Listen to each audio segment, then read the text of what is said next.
Corona केवल और केवल एरोसोल से फैलता है।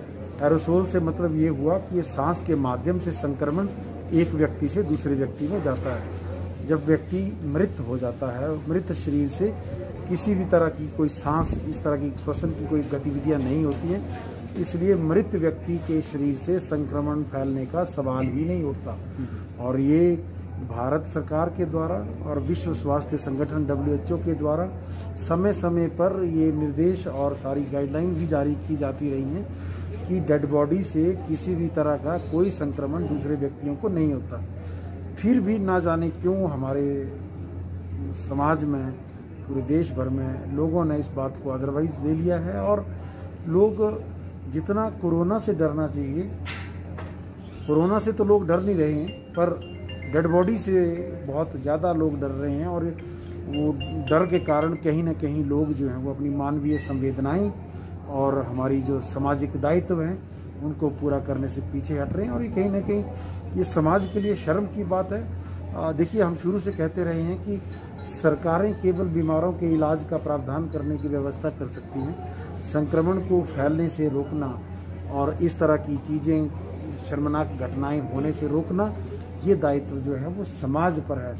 क्योंकि अगर सरकार, प्रशासन को, जिसकी भी सरकार के द्वारा ड्यूटी लगाई जाती है, वह प्रशासन और सरकारी व्यवस्था में हम समाज के ही लोग आते हैं। हम समाज से ही लोग हैं जो अपने अपने दायित्व सरकारी व्यवस्था में अपने निभाते रहे हैं। तो सबसे पहले समाज को जागृत होना अति आवश्यक है। कि मृत्यु होती है, मृत्यु होने के बाद उस बॉडी को पैक कर दिया जाता है एक लीक प्रूफ बैग में।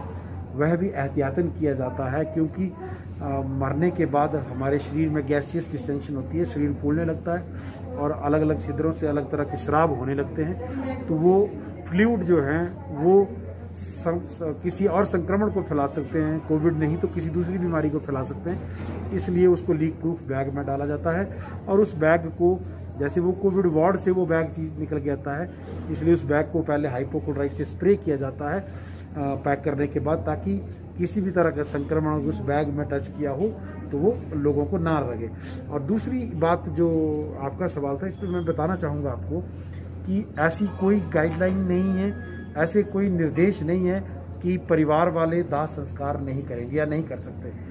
जब भी किसी व्यक्ति की यहाँ पर मृत्यु होती है तो हम उसके परिवार वालों से ये पूछते हैं कि आप बताएं अगली व्यवस्था कैसे की जानी है। अगर आप अपने स्तर पे अपने रिश्तेदार का, मरीज का दाह संस्कार करवाने की व्यवस्था करना चाहते हैं तो आप करिए। और अपने पैतृक स्थान पे अगर आप ले जाना चाहते हैं, जैसे ये सबसे बड़ा हॉस्पिटल है, पूरे प्रदेश भर से यहाँ लोग आते हैं, तो कई बार दूसरे जिलों से भी मरीज़ यहाँ पे आते हैं। तो जब हम उनके अटेंडेंट को बोल देते हैं कि आप पर निर्भर करता है, अगर आप अपने मरीज़ के बॉडी को अपने पैतृक निवास ले जाना चाहते हैं या अपने हिसाब से आप दाह